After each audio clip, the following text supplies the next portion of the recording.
Ajman, आपके आने से पहले आपको आवाज आ रही होगी, हमने एक सवाल पूछा और उसमें लोग मुख्तलिफ अपने कमेंट्स दे रहे थे कि बड़ा अहम सवाल है वैसे। एग्जैक्टली कि what is more needed, is it a playground or free wifi? I think it's a no brainer, it's obviously the playground. मैं पीछे बैठे जब ये बात सुन रही थी ना, तो मुझे याद आ रहा था वो वक्त जब मोबाइल फोन्स नहीं थे, वाईफाई नहीं था, गलतियां नहीं होती थी, लोगों के दिमाग तेज चलते थे। Yes. अब आसानियां हो गई हैं तो लोगों ने दिमाग से सोचना बंद कर दिया। सोचना बंद कर दिया, हमारी मेमोरीज फारिग। पहले आपको पूरे अपने नंबर कितने याद होते थे जी कि आपका नंबर क्या है, फलां का नंबर क्या है, दोस्तों के। अब तो हमें 2-3 नंबरों के अलावा कुछ याद ही नहीं होता। बिल्कुल तो ये एक बिल्कुल हमें फोन के करामात में से जो एक है। मगर एट द सेम टाइम यहाँ पे यंगस्टर्स बैठे, उन्होंने कहा कि जी हमें वाईफाई चाहिए। वो आदी हो गए ना ऑफ द शॉर्टकट। उन्होंने कभी वो लाइफस्टाइल एक्सपीरियंस ही नहीं किया हुआ जो हमने एक दौर देखा हुआ है बाकायदा, जिसमें सबसे पहले जब इंटरनेट आया था तो आपको भी याद होगा, आई होप, कि वो डायल अप वो एक प्रोसेस था। बिल्कुल आवाज आती थी और आप इंतजार करते थे कि मेरे कई मिनट्स खत्म तो नहीं हो गए। बंडल खरीदते थे और बड़ा वो नपा तुला आपका वक्त होता था कि आधे घंटे के लिए यूज करेंगे, उससे ज्यादा नहीं करेंगे, और आप ज्यादा प्रोडक्टिव थे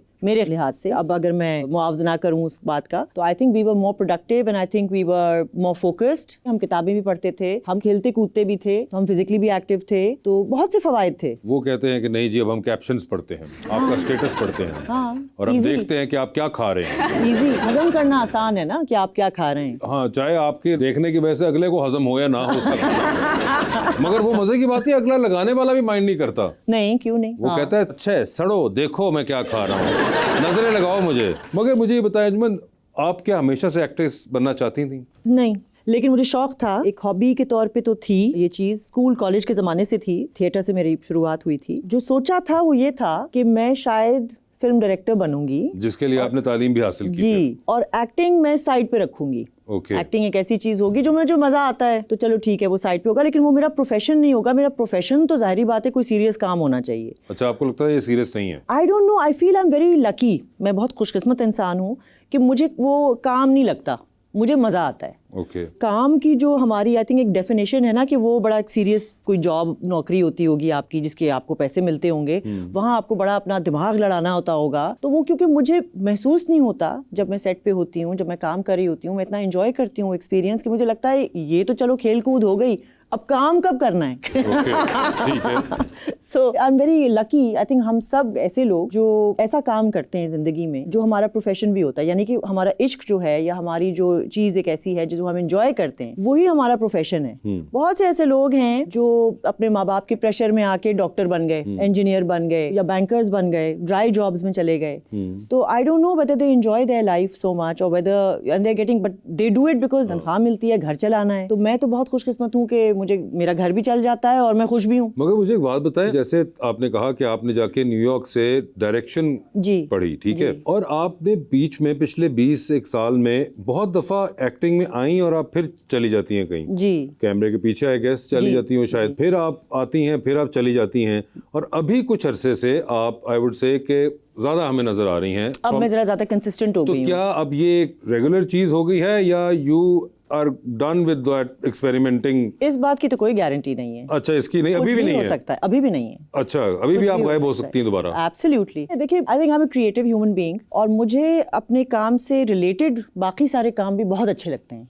मसलन कंटेंट क्रिएशन, मसलन स्क्रिप्ट जो कि हमारी ड्रामे की रीढ़ की हड्डी होती है, कहानी, और फिर वो कहानी आप सुनाएंगे कैसे और हर किस्म में आप लोगों का इंटरेस्ट कैसे बरकरार रखेंगे। तो ये एक साइंस भी है और एक आर्ट भी है, दो चीजें साथ साथ चल रही हैं। और फिर अगर आप मेरी तरह अगर जाकर बैठ जाएं किसी प्रोडक्शन हाउस में और कंटेंट को आप वहां से देख रहे हो, तो आप चैनल को भी जवाबदेह होते हैं, वो सिर्फ आप पे नंबर्स फेंक रहे होते हैं कि हमें नंबर्स पिछले वाले ड्रामे में क्योंकि ये आए थे ऐसी ही चाहिए। अब आपको निगोशिएट करना है बड़े क्लेवरली कि ठीक है उनका भी दिल खुश हो जाए, राइटर का जो लिख रहा है बेचारा क्रिएटिव इंसान, उसका भी कुछ पास रख लें आप, उसका दिमाग का, उसकी क्रिएटिविटी का, खुद भी आप थोड़े बहुत खुश हो जाएं, और फिर जब वो ड्रामा बन के ऑन एयर आए, जब उसकी व्यूअरशिप बनती है तो आपको सेटिस्फैक्शन मिलती है ना कि आपने कोई ऐसा काम किया जो कि लोगों के दिलों को छू गया या उनके दिमाग को कोई चीज उजागर हुई, कोई काम हुआ, कोई बात तो हुई, मजा आता है। मगर आप कई दफा प्रोडक्शन हाउसेज में, चैनल्स में कंटेंट की साइड को भी डील कर चुकी हुई हैं, एंड देन एक्टिंग तो आपको जानते हैं लोग कि आप सामने आके एक्टिंग भी कर रही होती हैं। तो ये जो एक डिबेट है जिसके ऊपर हमेशा हमें स्पेशली सोशल मीडिया पे भी काफी बहस देखने को मिलती है कि जी ये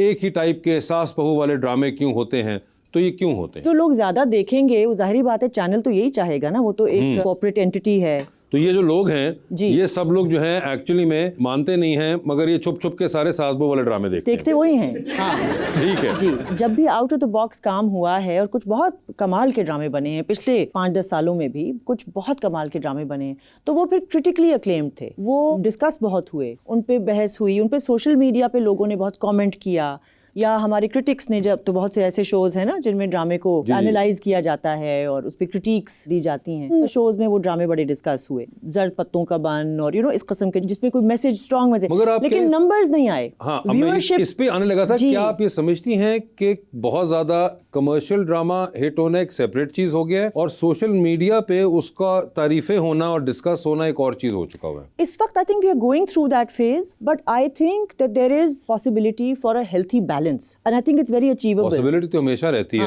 मगर ये दो अलग-अलग स्कूल्स बन चुके हुए हैं, अब बने हुए हैं, थोड़ा सा बदलाव आया है। It obviously depends on the director's vision. I am a fan of Saif Hasan's work as a director, इतना उनका तजर्बा है, वो इस चीज को समझ गए हैं कि अगर थोड़ी सी सीरियस मैसेज भी है, बट आपको उसको पेश कैसे करना है, दिखाना कैसे है, एक ऐसे जोन में आपको लेके जाना है व्यूअर को कि उसको पता ना चल रहा हो, यानी कि आप हैमर ना कर रहे हो अपना message, but you give your message but you package it in such a way that it's entertaining as well. I think the twain can and shall meet, वो हो सकता है, और हुआ भी है, चंद एक एक्सेप्शंस में हुआ है। अब उस एक्सेप्शन को हमें जनरलाइज्ड उस जोन में लाना है कि ये और होना चाहिए, ये आम तौर पे होना चाहिए, वो एक्सेप्शन ना रहे।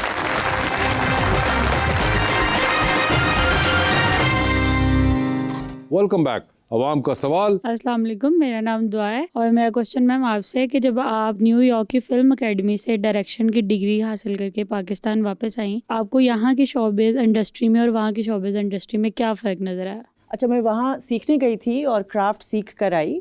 वहाँ की शोबिज़ इंडस्ट्री में मैंने सच काम ऑब्वियसली नहीं किया क्योंकि मैं स्टूडेंट थी, लेकिन मैं आपको ये बताऊं कि जो फ़र्क है पाकिस्तान से बाहर जितना काम हो रहा है जिन ममालिक में जहाँ पे आप प्रॉपर एक इंडस्ट्री देखते हैं, हमारे हमसाए मुल्क में भी और आप ईरान जैसे मुल्क में भी देखते हैं, और ऑफ कोर्स हॉलीवुड तो है ही। जो फ़र्क है, अगर आप to answer your question, time management और बेहतर प्लानिंग। हमारे यहाँ आई फील हम अभी भी बहुत सफ़र करते हैं क्योंकि हम बहुत सी चीज़ें लास्ट मिनट पे छोड़ देते हैं, हम बहुत लास्ट मिनट डिसीजंस लेते हैं, और ये जो अलमिया है चीज़ों को लास्ट मिनट पे छोड़ देना और पहले से फोरसाइट ना रखना और पहले से प्री प्रोडक्शन पे मेहनत ना करना, ये हमारा अक्रॉस द बोर्ड, ये सिर्फ हमारी मीडिया इंडस्ट्री का अलमिया नहीं है, ये आई फील हर डिपार्टमेंट, हर महकमे का प्रॉब्लम है, even at a government level. आप हिस्ट्री की किताबों में, पाकिस्तान स्टडीज़ की किताबों में पढ़ा होगा ना, 5 साला मंसूबे जो बनते थे वो कहाँ हमने कंप्लीट होते हुए देखे हैं अपने मुल्क में। नई हुकूमत आती है, वो पहले वाला प्लान ठप कर देते हैं, दूसरा प्लान स्टार्ट हो जाता है, वो टाइम और पैसा भी ज़ाया। अब नई सड़क बन रही है, पुराना वाला आधी बन के छोड़ दी हुई है। सो ये जब होगा ना तो ऑब्वियसली आप तरक्की नहीं कर पाएंगे। और मीडिया इंडस्ट्री में भी यही मसला है कि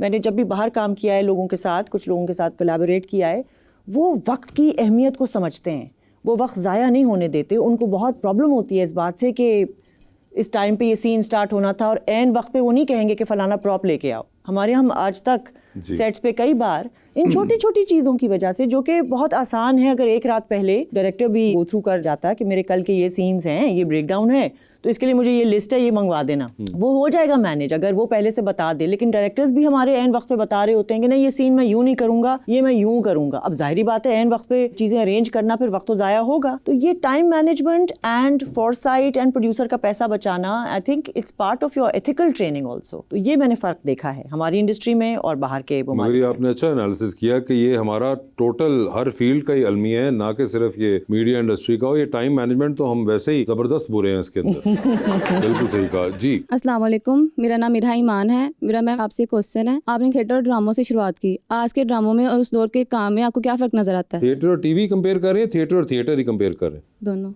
दोनों कह रही हैं। अच्छा, फर्क क्या आपको लगता है बेसिकली पुराने उसमें और अब नए उसमें? आई थिंक कराची में तो नैपा जैसी इंस्टीट्यूशन, अगर हम थिएटर की बात कर रहे हैं, और लाहौर में तो एक थिएटर का बड़ा स्ट्रॉन्ग ट्रेडिशन और कल्चर रहा है। एक हमारा कमर्शियल थिएटर भी यहाँ का है जो कि बड़ा कामयाब है, अभी भी है मेरे ख्याल में। दूसरा जो ऑल्टरनेट थिएटर कह लो उसे, जिसमें कि एक्सपेरिमेंटल काम भी हुआ है, वो भी एग्जिस्ट करता है, अभी भी है, यहाँ पे लोग हैं जो कर रहे हैं ऐसा काम। तो थिएटर में आई फील जब मैंने शुरुआत की थी 90s में, 1995 आई थिंक आई स्टार्टेड, तो उस वक्त ना स्क्रिप्ट्स की बहुत कमी थी और ओरिजिनल कंटेंट की बहुत कमी थी। हम बाहर के स्क्रिप्ट्स, मतलब अमेरिकन प्ले राइट्स की, और कोई कभी इंडियन मिल गया प्ले राइट, उसकी कोई स्क्रिप्ट उठा ली, लोकल इंडिजिनस राइटिंग नहीं हो रही थी। लेकिन अब in the last I would say 15 से 20 सालों में बहुत सा लोकल कंटेंट आया है। तो आई थिंक राइटिंग के लिहाज से बड़ा फ़र्क है कि हम अपनी कहानियाँ सुना रहे हैं, जो कि बड़ा ज़रूरी है, क्योंकि हम अगर ड्रामा देखने जा रहे हैं तो वो कहानी ऐसी होनी चाहिए जो हमारे दिल को लगे, हमें लगे कि ये तो मेरी कहानी है, या ये मेरी बहन की कहानी है, या मेरे चाचा भी के साथ भी यही हुआ था। तो वो रिलेटेबिलिटी बनती है जब आपकी लोकल राइटिंग होती है। रहा सवाल थिएटर एंड टेलीविजन, तो वो तो एप्पल्स एंड ऑरेंजेस का कंपैरिजन हो रहा है। तो I think there is no one answer for that. I mean वो टेक्निक ही अलग है, उसका ग्रेटिफिकेशन प्रोसेस भी बिल्कुल अलग है, उसकी सेटिस्फैक्शन अलग है, उसकी मेहनत अलग है, उसका फोकस अलग है। तो I don't know, I mean that would be my answer. Thank you जी। अस्सलाम वालेकुम ma'am, my name is Afsha. Ma'am मेरा आपसे क्वेश्चन ये है कि आपने हमेशा रवायती और रोती धोती हीरोइंस के करैक्टर को छोड़ के हमेशा मजबूत और मुनफरिद करैक्टर्स का आपने इंतखाब किया, तो आपका जो ये इंतखाब है ये शऊरी था या इत्तफाकिया? अच्छा, एज इट हैपन्स आजकल मेरा एक ड्रामा जो कि डेली चल रहा है वो बिल्कुल टिपिकल है और मैं उसमें लड़ाइयाँ कर रही हूँ। But you are right, by and large मेरी कोशिश होती है कि कॉन्शियसली वो इत्तेफाक नहीं है। और जब मुझे back to back, for instance जैसे एक कैरेक्टर रजिस्टर हो गया, जैसे शेर में जब मैंने वो एक पंजाबी फुप्पी का किया था और बड़ी डोमिनेटिंग सी वो फुप्पी थी और सारा कुछ, वो बड़ी अच्छी कहानी थी, बड़ा अच्छा कैरेक्टर भी था। तो फिर मुझे लाइन से ऑफर्स वैसे ही आने लगे कि नहीं, जो डोमिनेटिंग जो औरत है उसका कैरेक्टर अर्जुमन से करवाएंगे। तो फिर मुझे उनको रोकना पड़ा वहाँ पे कि नहीं भाई, मतलब मुझे अब किसी भी औरत भी करनी है, ये मुझे फलां कैरेक्टर क्यों नहीं दे रहे? नहीं नहीं, आप उसमें सूट कर रही हैं। So I think directors and producers की ये काहली कहेंगे ना, लेजीनेस कहेंगे, कि वो बना बनाया हमें किरदार मिल जाए, एक्टर ऐसा मिल जाए कि हमें ना कुछ करना पड़े। वो लुक भी उसकी बनी हुई होगी, वो उसका बोलने का तरीका, उसकी चाल ढाल, सब कुछ वो बना बनाए मिलेगा, वो आएगा, हम कहेंगे रोल एक्शन और वो शुरू हो जाएगा। तो हमें कुछ नहीं करना पड़ेगा। बट ऑब्वियसली मुझे तो काम करना है ना, और मुझे तो यही तो मज़ा है असल में।